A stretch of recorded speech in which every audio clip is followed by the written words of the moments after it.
Hello and welcome back to Podcast in a Pear Tree 2025. We are so excited to be back with you. So excited to be watching Christmas movies again. My name is Aaron Lee. I'm Samantha. And Danielle's over here. Back. Aren't we excited? We're all excited. We're all back. We are so excited. We are getting a little bit of a late start here. We're already quite a ways into November, so we've been busy watching movies and we're excited to talk about them. Let's start off with, what are you excited about for this season? Do you have any movies that you're really looking forward to? I'm excited to see, excited or scared, I don't know, about what Mario Lopez is doing this year. Have you guys looked at this? Over on GAC. He's strictly GAC now. And he's got 2 movies coming out, and one by which he is an executive producer and he co-stars with his son. Oh. One's coming out Thanksgiving weekend and one right before Christmas. You know, I'm always interested in what Mario Lopez is up to, but I'm kind of like, why is he like exclusively GAC now, you guys? Like, what's happening with him? Probably. I mean, that's what it seems to be, right? He's also in a movie on GAC called The Christmas Spark. And didn't we have that same title a couple of years ago with Jane Seymour? Ooh, that's like Christmas trivia.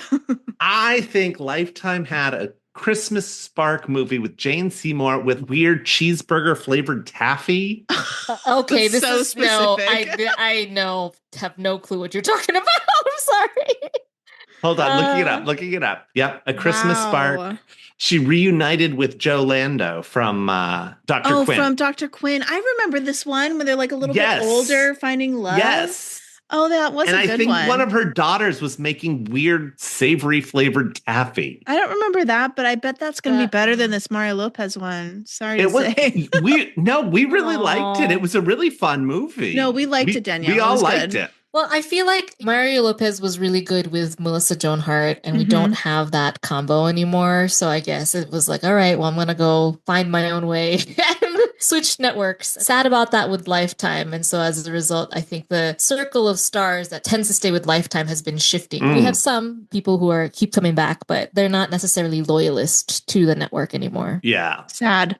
Danielle, what are you excited about? I have to be honest with you. I'm taking it week to week. I've not forecasted. I just was like, well, what's happening? Oh, okay. I guess I'm going to check this out and let's see what happens. Although you keep talking about this mystery movie on Lifetime, I'm like, okay. Or do you fear what I fear? Title ever. Like, Best title ever. That is the title winner for the season. Is it going to be a Lifetime classic movie with just like a Christmas timing twist? Or is there going to be some like, what's happening? So perhaps that is the intrigue. I wouldn't say I'm like, my gosh, I'm so excited about that, but I am intrigued. I'm intrigued about that one too. I don't have anything that I'm really particularly excited about. Obviously, I'm excited about things like Lacey Chabert and Andrew Walker teaming up for She's Making a List. I think that's going to be fun. I think that has a great little synopsis. And I'm really loving, of course, Finding Mr. Christmas again. Samantha is holding out. She's going to binge it over Thanksgiving, so we can't do spoilers. But after Thanksgiving, we are so talking about it. I can't wait. Did you see that after the finale this year, they're going to have a reunion? Yes, they are going to have a reunion. I'm looking forward to that. That's going to be great. I also love that they've incorporated a holiday baking show, Bake with Love, hosted by Tamara Mowry, one of the Mowry sisters. And I love that the prize is not only 50 grand, but you also get your bake featured in a Hallmark film. That's cool. You do. Yes, you do. Danielle, that is cool. I mean, it's funny that okay, just to clarify, everybody, we are talking TV shows now. Yes. They're increasing the types of content. We're not just exclusively movies, we're also now TV shows. And so Finding Mr. Christmas, Baked with Love. So what's it called? Baked with Love? Baked with Love Holiday. Baked with Love Holiday. Okay, got it. And then there's the other mystery show or whatnot. So it's interesting to have these combos. But with the reality shows, interesting that the prize usually involves having to be in a Hallmark film. So that they do make that connection. All right, let's get into the movies that we've seen, the movies that we've loved, the movies that we maybe haven't loved so far. My favorite is A Keller Christmas Vacation. This just aired. It was so much fun. It starred Jonathan Bennett, Brandon Routh, and Eden Scher, who was Sue Hecht on The Middle. And I thought she was great in The Middle, and I thought she was great in this. I thought they were all great. It had comedy, it had heart. heart. It had everything. I really enjoyed it. Did you guys see it? Yes. I agree. I think it's one of the best ones of the season. Our beloved Jonathan Bennett knocked it out of the park with this one. They have some great family dynamics. Yeah, like you said, like there were some highs, there were some lows, and I thought it was great. It wasn't formulaic in any way. It was unique. I shouldn't say in any way. There were some things you would expect, but it was the way they set up the storyline was super different. We also got to see a bit of Europe, which was nice. I'm like, I want to go on that cruise. A cruise through, what did they go? Austria. It's a river cruise. Yeah, it's a river cruise down the Danube to go to Christmas markets. Yes, please. I know. It sounds amazing, doesn't it? I'm like, if we do it for Podcast in a Pear Tree, is it a tax deduction? Yeah, I liked it because it was a different story. And I feel like we're seeing that with some different films this year, which is nice. Comparing it to GAC, I ventured over to GAC a little bit. Oh. And I feel like a lot of those stories are stories that, they've been told for the last 10 years on Hallmark.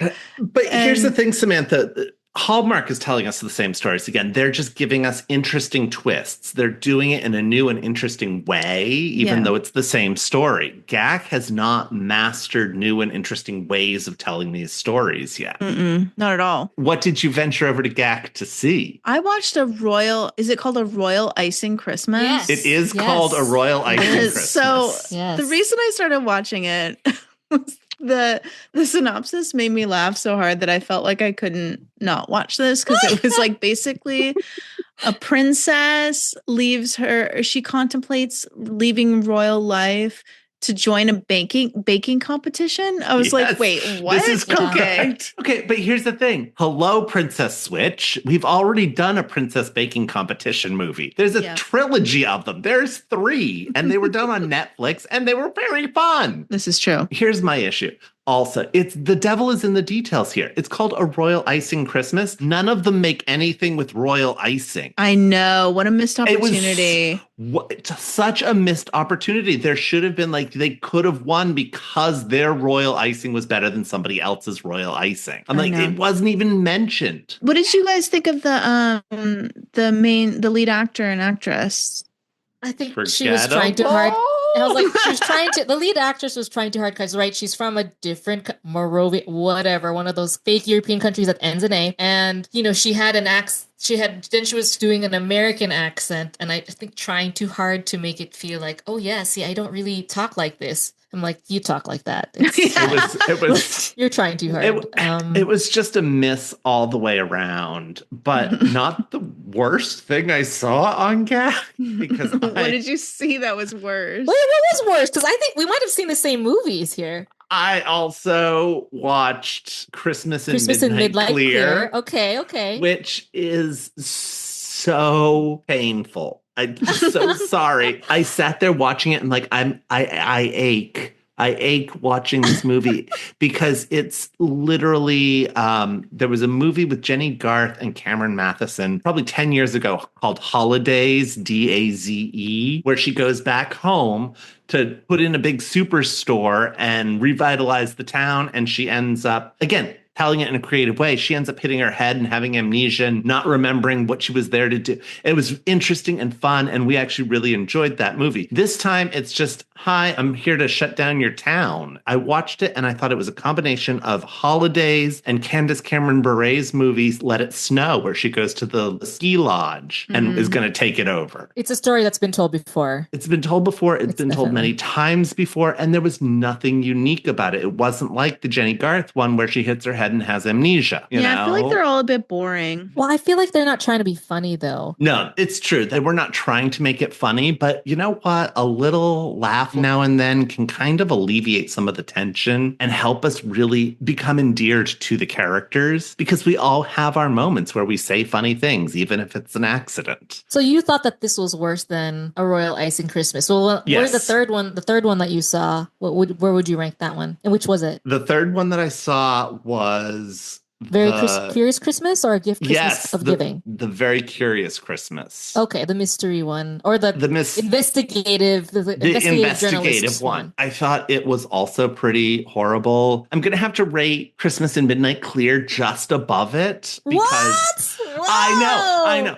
I could actually, wait, hold on. Listen to why. I actually paid attention to Christmas in Midnight Clear, whereas this movie, about halfway through, I just started scrolling my phone because they put no effort into it whatsoever. There are so many scenes with the main character who's a reporter and her news director walking through the newsroom. First of all, it's a dead newsroom, which it's not supposed to be. It should be very busy. They should have a lot of background actors. Also, there was no work on any of the desks. It was all just random Christmas decorations that hadn't been put up. So I was so taken out of it that I couldn't even pay attention anymore. And somehow, spoiler alert, the mayor did it. But I'm not quite sure how, because again, I wasn't paying attention because I was scrolling my phone because I was so annoyed with it because they just did a bad job. Danielle, you saw that too? What did you think? Yeah, I would say it's not quite the GAC formula because they were intentionally trying to be a little more funny because of the lead investigative journalist, and she's at odds with the lead detective. Obviously, you know that's going to lead to some love match there. Mm-hmm. And they're investigating, right, the stolen Christmas decorations. I think that,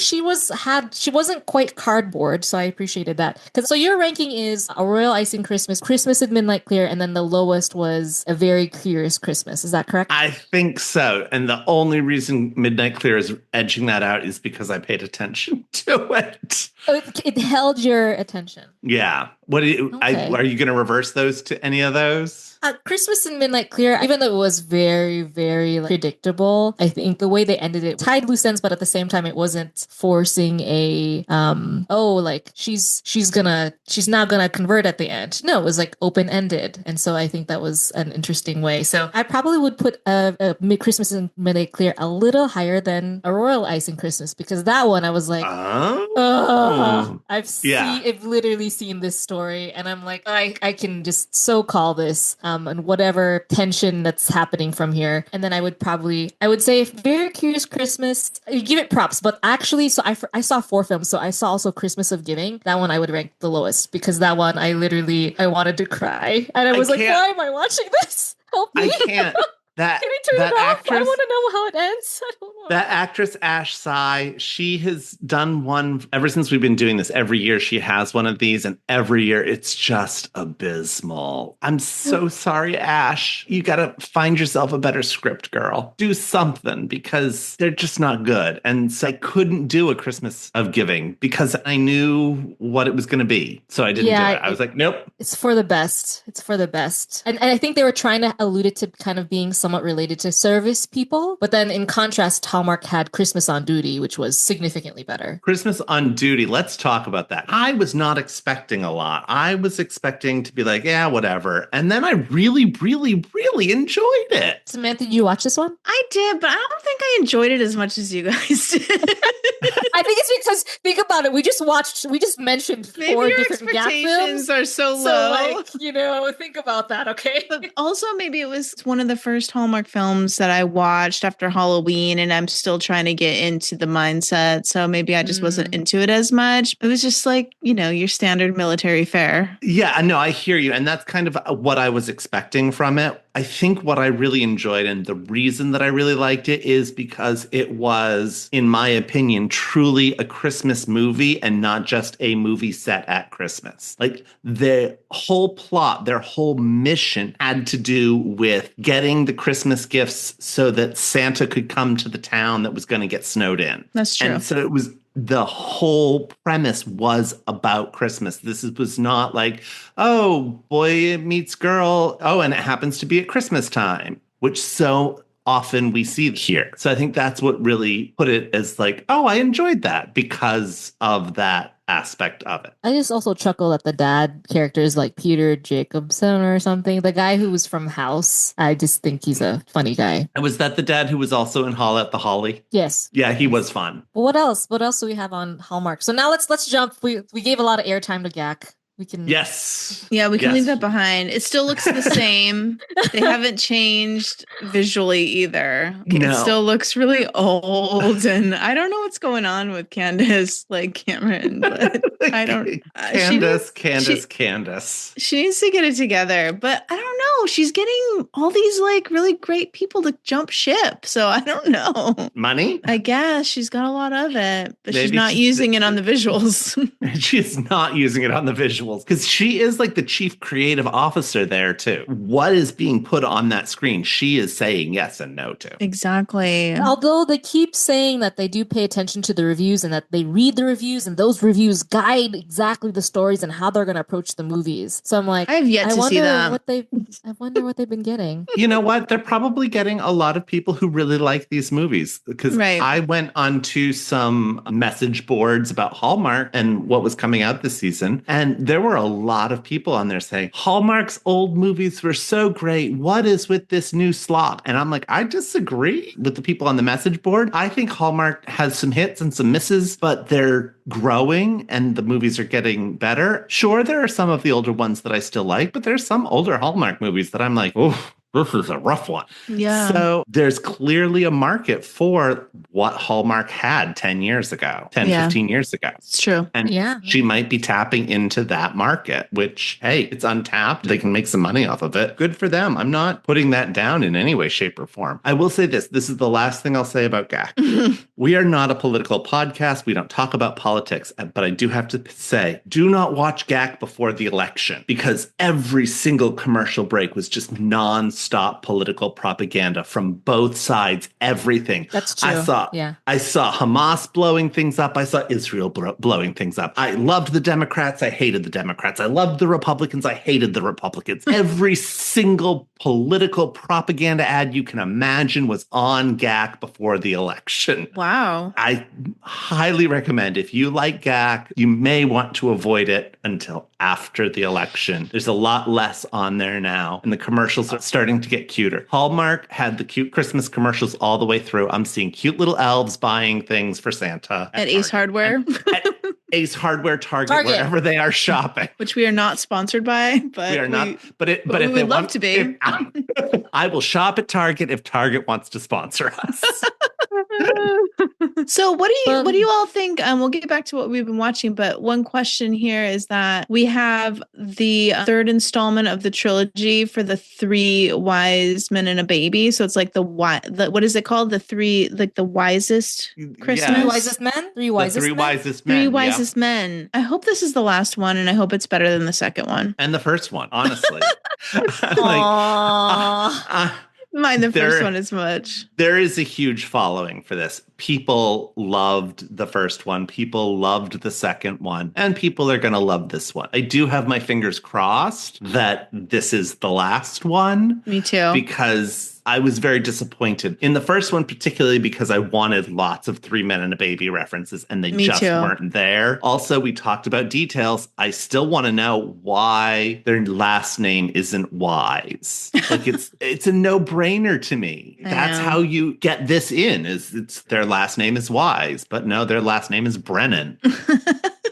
Well, we'll see if it's better. But what else have you all been watching? I know you guys want to talk about Christmas Above the Clouds because you want to talk about a certain comment that I will let you all share what that is. But I mean, I do want to make sure we also get to some honorable mentions of perhaps some films that only one of us saw and whatnot. So absolutely, Danielle, go. What do you think is an honorable mention? Well, you both probably watched Merry Christmas, Ted Cooper too, right? Yeah, I like that one. I really liked it. It was a lot of fun. I loved the people back in his newsroom. Lots of newsrooms this year. Yeah. But I love the people back at his newsroom betting on what was going to happen to him. His misfortunes. On his misfortunes. I thought that was really cute. I also wanted to point out that weekend we had Merry Christmas, Ted Cooper, which was written by the star, Robert Buckley. And then we also had a Christmas Angel Match, which was written by its star, Megan Ory. So we had some actor-writers going on here, which I think is great. I'm here for it. Did anybody watch the Christmas Angel Match? I did. I did as well. It's a movie that's rooted in pure fantasy. But can I do a quick, what it's about? Yeah, absolutely. Yeah, it's literally pure fantasy because it's basically it's called the Department of Christmas Connections. And this is where angels foster love matches at Christmas. And so they're in danger of consolidation with the Cupids. So two rival Christmas connection angels, they have to work together to pair two tender hearts or humans together by Christmas Eve. That's kind of wild. Yeah. It was kind of wild. It was bizarre, but you know what? It was cute and it had an interesting twist. We go into the spirit world a lot and we talk about it a lot, and I'm here for it. This one is the first one, and you guys can correct me if I'm wrong, where the spirits, again, spoiler alert, where the spirits end up falling in love. There's a multiple assignment situation where they have to get the humans to fall in love, but their boss is also trying to get them to fall in love, the angels. Again,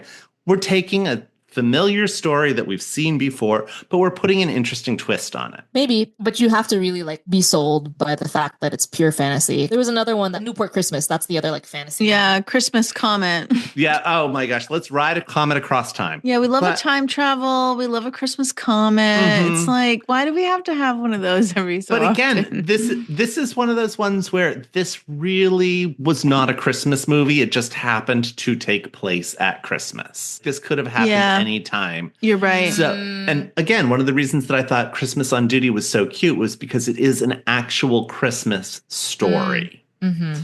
But we do want to talk about Christmas Above the Clouds. I think it is worth talking about. This is our annual take on A Christmas Carol. Now, usually we have any number of things happening in these, but this one I thought was probably the most, what's the word? Alike to the actual Dickens story. They borrowed lines. Everything kind of matched up in a kind of creative way. What were some of your thoughts about? And we're going to get to what we're going to talk about this in a second.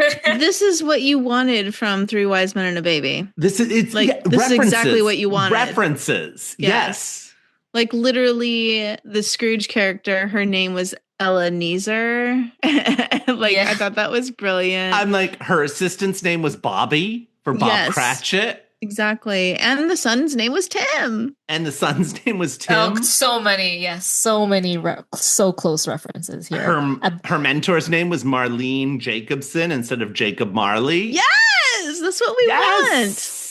This is what we're here for. Us what we want. But the whole thing took place on, and I thought this was really fun too. The whole thing took place on a flight from New York to Sydney, which is supposedly, according to the movie, the longest flight you can take, and you skip a day. And so they were literally skipping Christmas on that day. She was taking that flight so she could take off on the 24th and land on the 26th and not have to deal with Christmas. And why did she not want to deal with Christmas, Erin Lee? Oh, because she doesn't like it, because she broke up with somebody on Christmas. I don't know.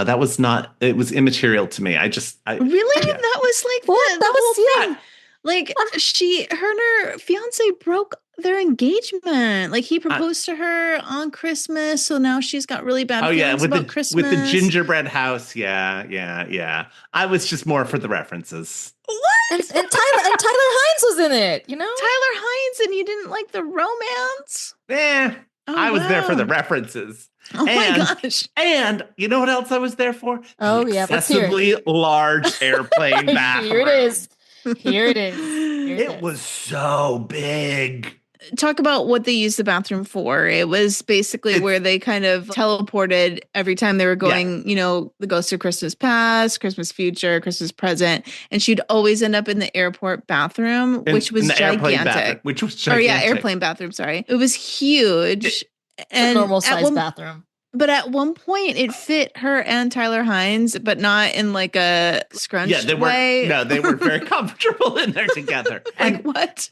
Here, again, this is just me. I like to add in a little joke. They already did the thing about maybe they were joining the Mile High Club with the person outside the bathroom the first time she comes back from the Ghost of Christmas Past. They could have covered this whole thing very easily by just having Ebenezer says, "Ooh, that's a big bathroom," or something like that. Have her comment on it. I get it. For filming reasons, we need a big bathroom. It just doesn't work without it. We can't fit them in there, especially because she has on the inflated life preserver. at the time as well. But you could just do a little line like that, and it's another laugh line. It's a lot of fun, and it explains it, and your audience is going to move on from the really large bathroom instead of, 3 podcasters talking about what a large airplane bathroom they had. I know. And I like Tyler Hines as like the love interest. I thought he was less angsty than he normally is. I was actually like rooting for them to get together, so I was invested in this story. He was a very sympathetic character. He wanted to help at-risk kids. Like, how could you not like his character? Right. How could she break up with him? But that's also fairly true to Charles Dickens and what Charles Dickens was trying to do in his life. I also liked all the mentions to Charles Dickens' other works. They mentioned Pip from Great Expectations. I think her travel company was Great Expectations. They mentioned the Pickwick Papers. They had all kinds of references to all things Charles Dickens, which I thought was really fun and cute. Yeah, they did their homework. But honestly, Danielle, she picked her career over Tyler Hines. That's why they broke up. That's so sad. It is sad. But very Scroogey, Very Scroogey. But she got it back together because, Morpheus came to show her the future. Morpheus was in it. We had Morpheus from The Matrix. I know. Didn't that blow your mind? It was very exciting. Like, if only they could have gotten Lawrence Fishburne. Yeah, that would have been great. That would have made the movie epic. It was good. All in all, I like that one. I enjoyed it. There's obviously a lot we haven't talked about, and we're drawing short on time. But any last call-outs? Anybody see anything that really we all have to go see? No, I've seen more things, but don't know that I need to say that you need to watch it. But I have. We'll save one film for the next one. Okay. Yeah, you know what I'm talking about. We could. Yes, we will talk about another film another time. Samantha, anything you want to call out real quick? Not really. I think we covered my favorites so far: the A Keller Christmas Vacation and the Christmas Above the Clouds. So no, I'm looking forward to what's next, but I think we talked about all my favorites so far this year. Okay, so coming up this week, we've got The Three Wisest Men, so we'll be talking about that on our next episode. Also, Gak is going to give us Timeless Tidings of Joy. Candace Cameron Bure is reuniting with Paul Green from A Christmas Detour for another time travel movie, so we're going to be checking that out and talking to you about that. Enjoy that movie. Joy to the world. Joy to the world. Yes, we will be talking about that next time. That is a Disney Plus offering with Chad Michael Murray, Samantha's favorite. We all know Samantha loves her some Chad Michael Murray with his Gavin Newsom hair. Oh my gosh. Which is very present in this film. Alrighty, everybody. Thank you so much for listening. We really enjoy it. Please, what is it? Are we liking and subscribing now? No, we're not liking and subscribing anymore, are we? Rate and... We rate and follow. That's what we do. We rate and follow. Please rate and follow. Should not be the one answering this. And find us where you find all your podcasts. Bye.